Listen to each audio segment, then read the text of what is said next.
Welcome to the SPKFeat training channel. Study the past, know the future, each trade.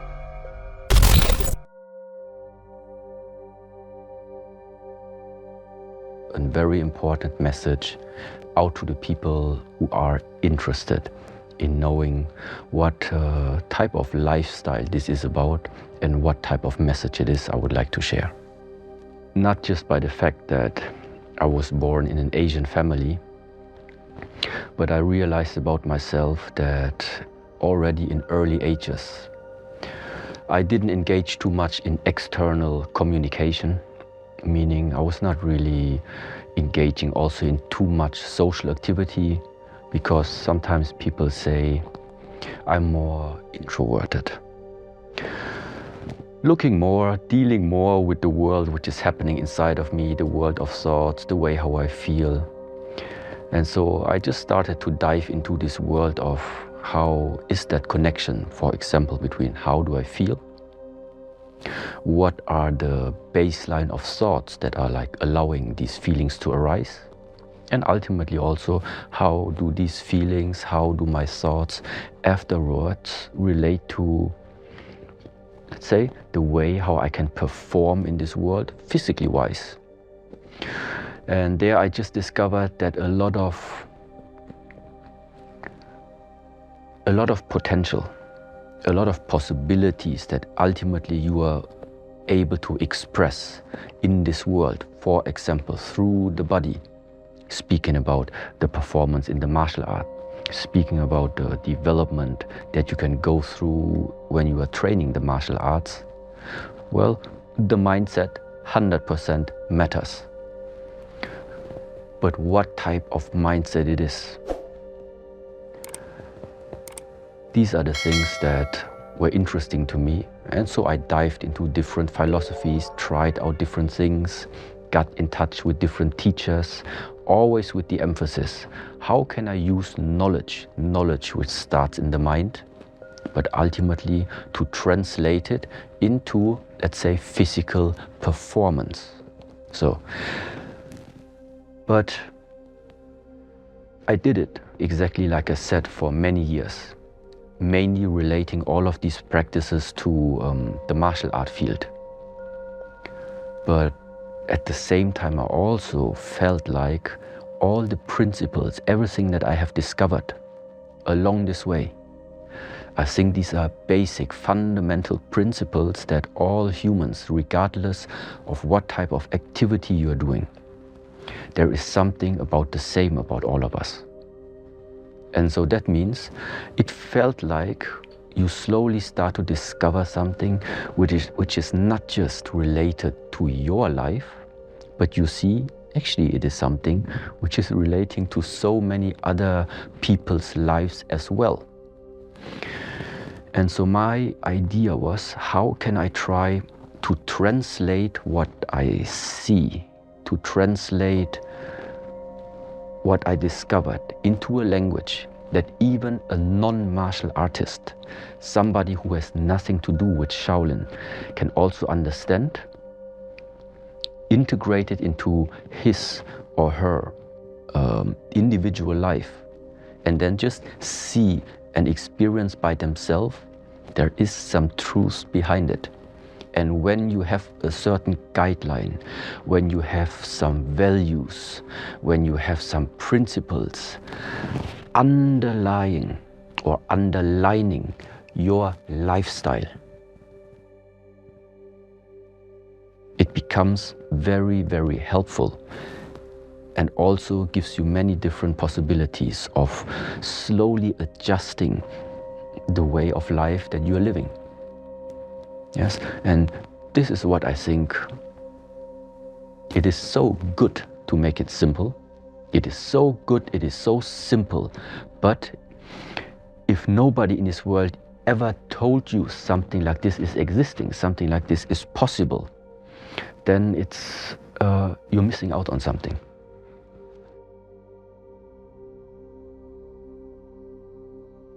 But I'm a martial artist, but inside of me is the search for answers. And meaning that my content what is driving me on is always the search for discovering new possibilities, discovering new limits also. This is like maybe the most appropriate way. I am happy if I discover limits. This can be physical limits, it can be limits in terms of strength, it can be limits in terms of your level of stamina, it can be limits in terms of the amount of your flexibility. Because always when I hit them, I know this is my next project. This is the next area in my life right now, which is directly being mirrored in front of my eyes. This is your limitation. You have not went beyond that yet. And so on the one side, this is motivating to me, but on the other side, it also just cultivates this constant drive, this constant fire. And why do I think fire is as important as water is? Just to say it right away.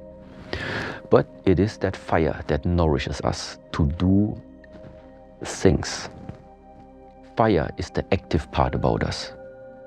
And when somebody's asked me, how was it possible to build up all of these things? How come nowadays there's so much available about all these things? Well, then certainly laziness is not in there. You know, and why sometimes I look so serious when I do my training? Why are you always so serious? Because when in the field of martial arts you want to achieve something serious, you need to be serious. You can't achieve something seriously impactful if you're joking around and if you're losing your focus all the time and if nothing is important in a way to you, you know. So that means setting priorities, knowing when is the time to invest the energy, when it is the time to release energy, when is it good now to recover, when are you really feeling this is now starting to be the limit. These are all very, very fine aspects that only you know. Only you know about yourself. When you lift the weights, only you know. People outside watching, they don't know. If you're going through a struggle, if you're just warming up, they don't know. So that means to continuously integrating an internal dialogue into your practices. An internal dialogue once you're swimming, an internal dialogue when you are lifting weights, an internal dialogue when I practice my Kung Fu. It doesn't mean I'm talking to myself, but it means the awareness is with myself. I can feel the changes throughout the practice that are happening inside of my body. I can feel if something is blocked. I can feel if there is potential to release some energy somewhere and invest it somewhere else. This is like this whole idea of an internal practice, a quiet practice.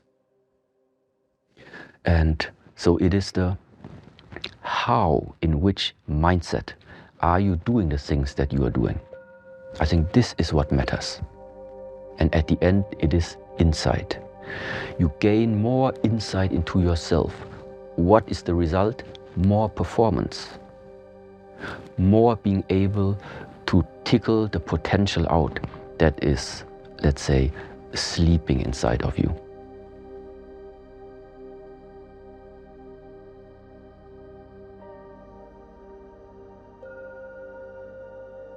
The fact is, you wake up in the morning. I would easily say many people, first thing they do is directly look either on the phone or whatever. It's a common thing. It's not about good or bad, it's about consequence. And if the morning is already starting with your awareness being drawn out to something which is pretty irrelevant on the long term, then of course the way of how you're living your life is also gonna display upon that.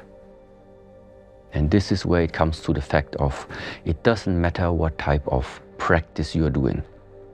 It is the way that whatever it is, be aware of what's going on the inside. Use these outside movements in order to get inside. Use all of this because of the repetition, because of the consistency that it is happening every day. This is why it's possible for you to watch deep. If circumstances are changing every day too quickly, it's difficult to find something stable about it.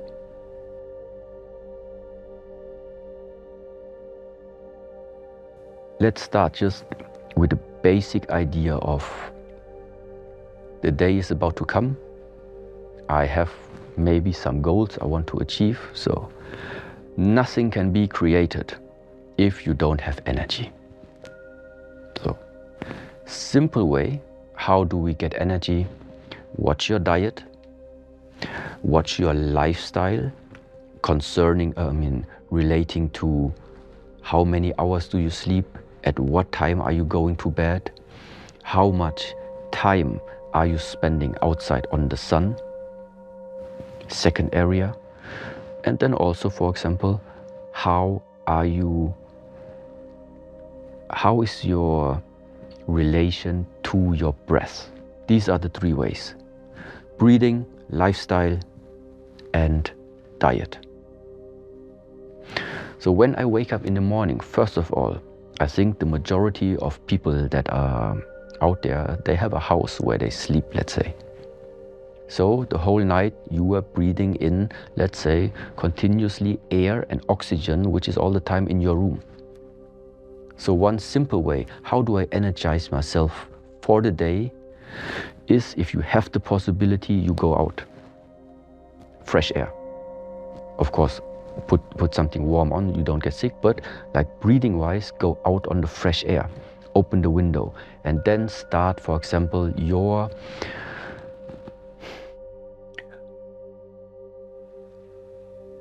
clean air breathing preparation. Deep, conscious, starting to pump up. Start up fueling your system, your breathing system. Different ways. Either really just slowly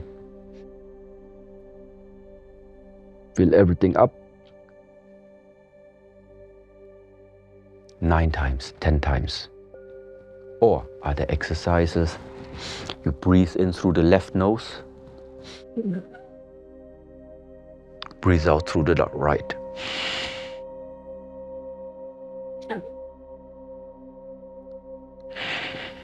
So the first thing is clean up your breathing apparatus, which means it is one of the 3 areas right now that I consciously choose to start the day. Breathing, bring in the energy. Okay, so number 1, other people go running, one possibility. Number 2, have a proper breakfast. Yes, and number 3, which relates now to the lifestyle, is actually what I mentioned before already. Stop thinking too much about. Stop thinking too much. The fact of you thinking too much is already getting you off the road. Okay? And so these things are what comes all together. Waking up, preparing your body, waking up, eating the proper food, waking up and already stay in the mindset, taking into consideration that you know, watching on the phone too much, being distracted by sounds too much, being distracted by what's going on the outside too much. This is not the way to go. Just stay in this observation mode, always watch yourself. Stay in this observation mode and then slowly you can start and you build up from the morning this energy level then.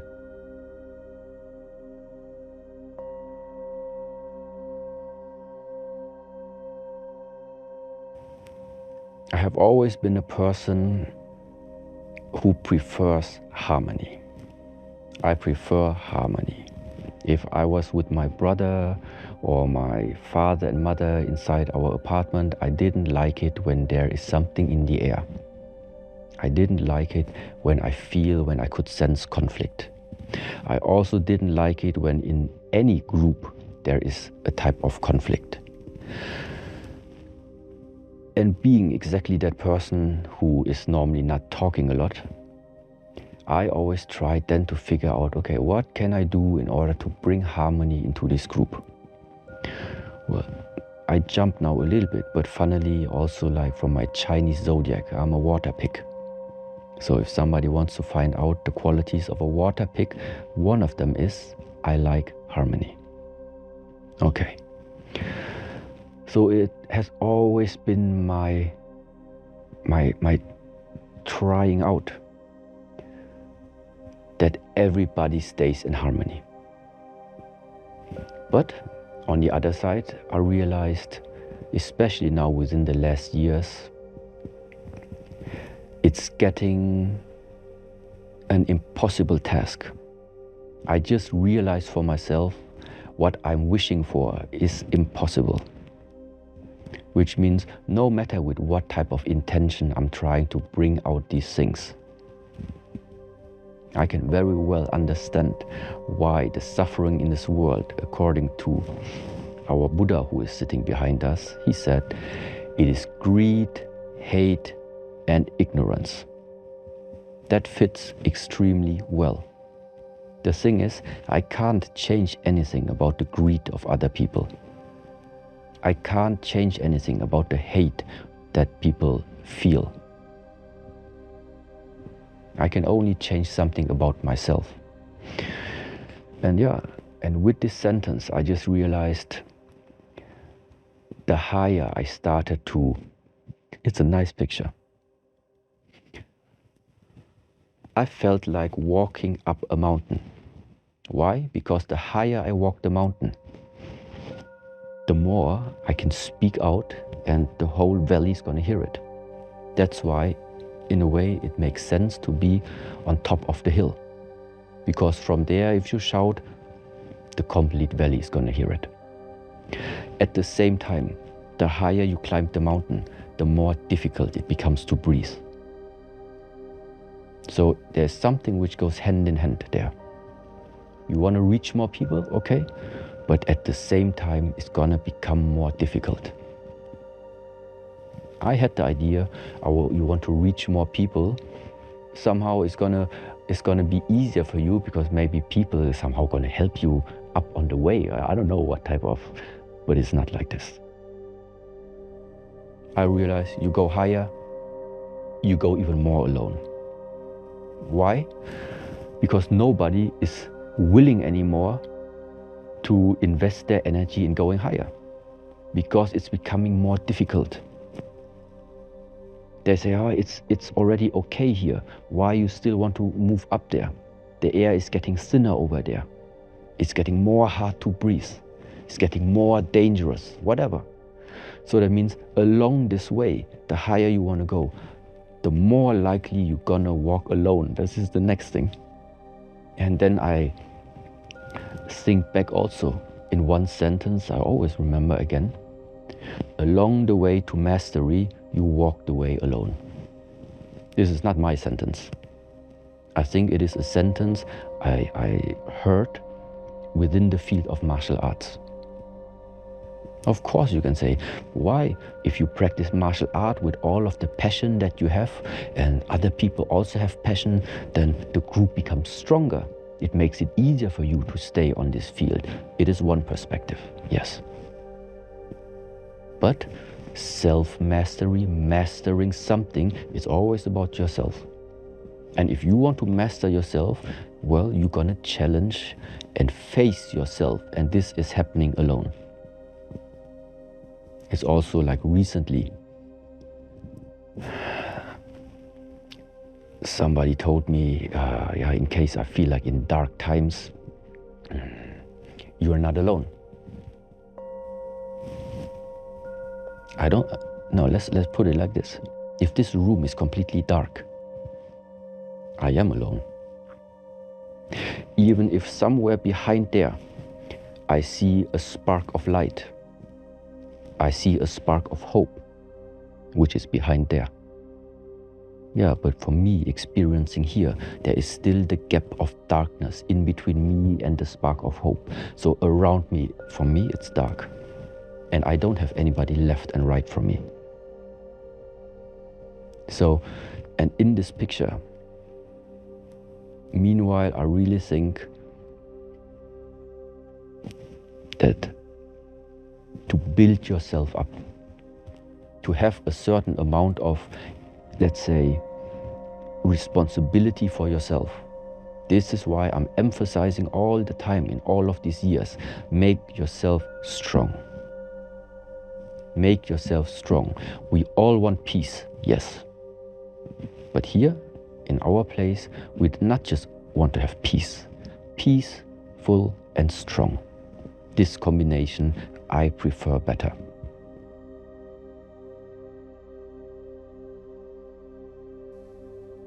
I spend most of the time, also physical-wise, I spend most of the time alone. Okay, so when I wake up alone, and maybe when I eat breakfast, I get my plate, I sit alone. When I do my office work, I do all of that alone. I am used to actually being alone. First of all, just out of the fact, I want to stay with myself. I need my mental space sometimes. Because I just think that there is really not much to talk about. Yeah. I try to just,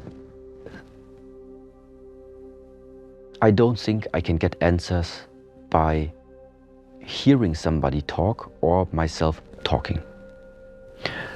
I get to my personal truth by sensing, by opening myself up to what is. That's why when there are too many people in the room and everybody is bringing out his ideas, his or her ideas, for me it's already, well, but that's not it. Because once something pops up, your attention goes here. No, I think it is already here, without words being said. Okay, so this is like just for my personal practice, why I prefer to remain alone. When then I even start my training, which then I also take serious, then 100% the focus is upon the training also. So, which means that one is also alone. Now, in the way when I say alone, I don't really mean it's something bad. It's just that it's different what you might consider, it's different. And for me, it really belongs to that paradox. You want to reach a lot of people, I think you do it alone. It's ultimately going to somehow end up like this, because nobody can understand you yet. Nobody can follow up nobody can follow up on the path that you have walked in order to make you being able to stand there and speak out. If they would have, they would stand right next to you, doing the same, coming to the same conclusion that this is the way how to share things. So, yeah, I really don't know what to answer to that question, actually. Being alone for me is not a big issue. It's just people maybe should know. This goes hand in hand. Why I can now share out things like this? Why do I have this insight into in the martial art or into anything? Because I spent more than the average person in staying with the practice. So when other people go out and meet friends and make party, I stay with myself and do my breathing exercise. Just like this, okay? Or I do my forms, or I do anything that my masters taught me. So ultimately, when it also comes to like personal development, there is that the main work must be done for you by yourself.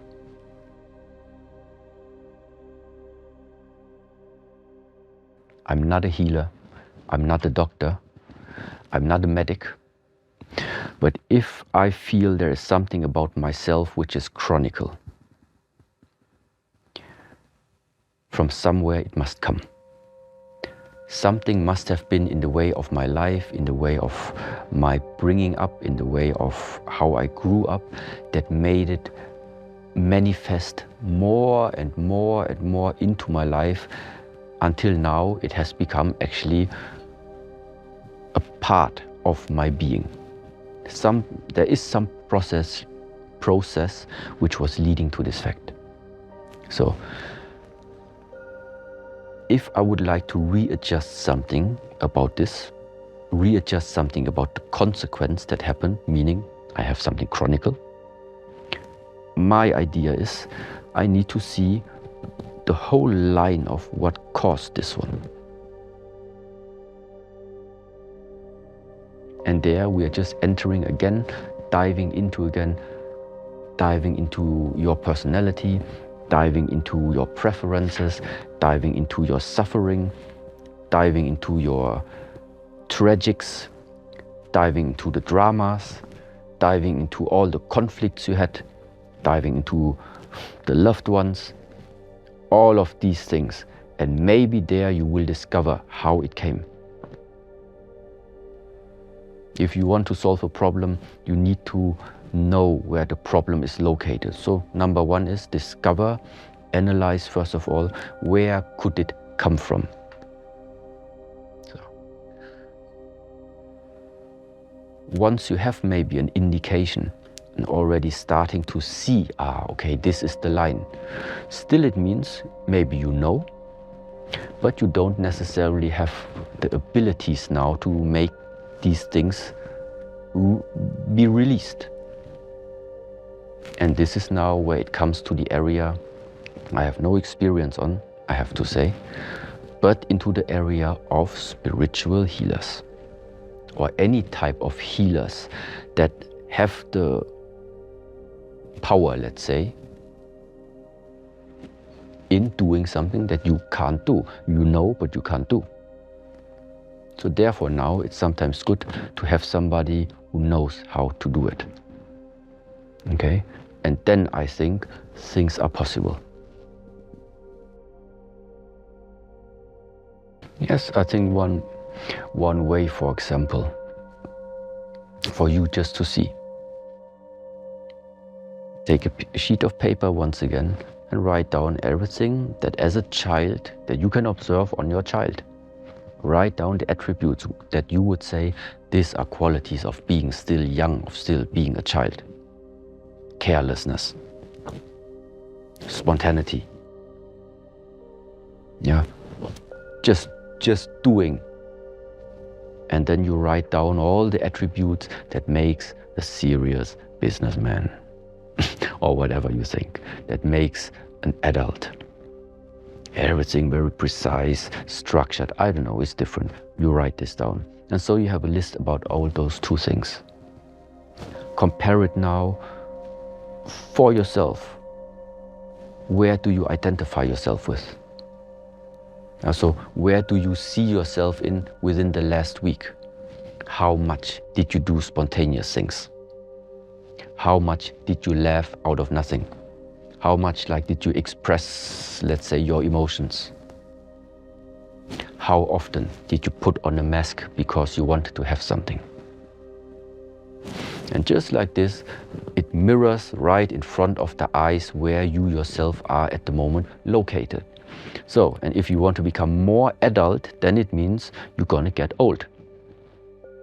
And if you want to stop aging, you better engage more again into everything that was standing there on the first column.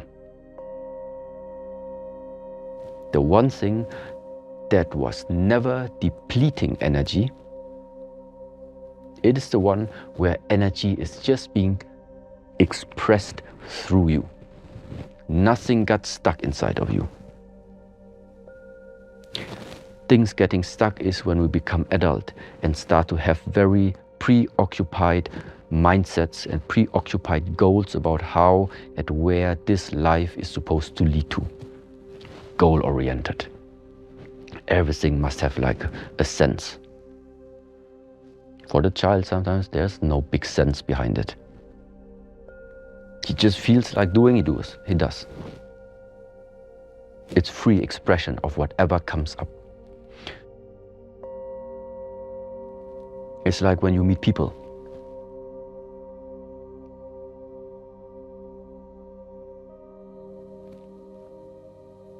There is some intuition you can have about people,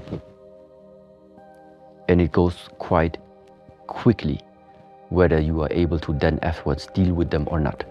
You right away, once we get close, you feel my chemistry. I can smell your chemistry, so sad, and you can smell mine. It goes very, very quick. So, but this is something which means that already our first encounter gives us an indication of what to do or what not to do. Yes, and something like this is like still when you're a child. If that overwhelming joy comes towards you, you directly just express it. Because it's there, the energy of the joy is there, boom, you express it. It's just now that once we start to grow up, then sometimes we start to suppress things because it's not the right setting right now to express, even if you sense it. Yeah. So this is why. Why do we age? Because you are not allowing life to throw just through you. You are starting to select what you would like to keep about life. So you walk through the, oh, this I like and this no. So like this, yeah, you start to preoccupy yourself with something. This is why less and less and less life is actually running through you.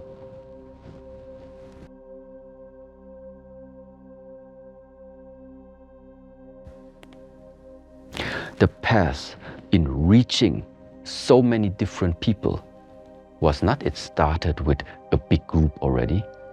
It came to this because of balance. The balance of having so many years of just walking this path alone, and still continuously walk alone.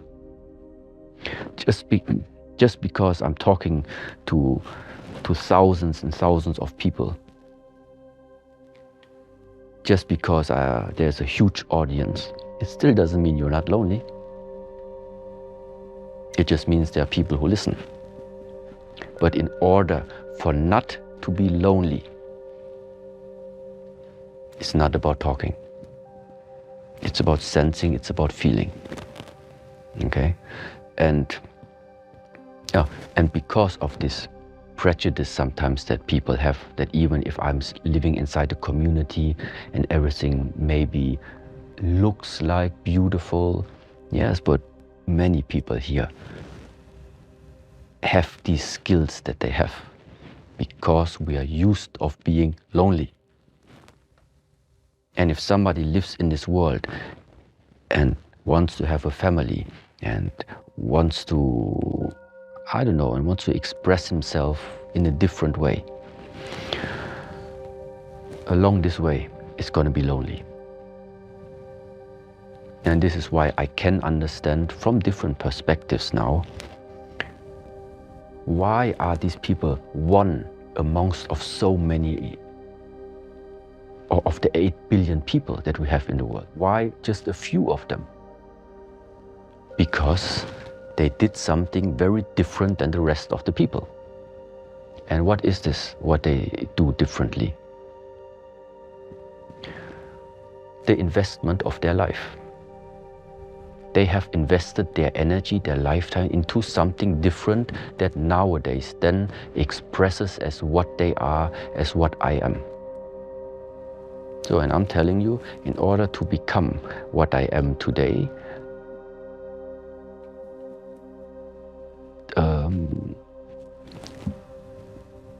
it's not many people who would like consciously to do it. Simple like this.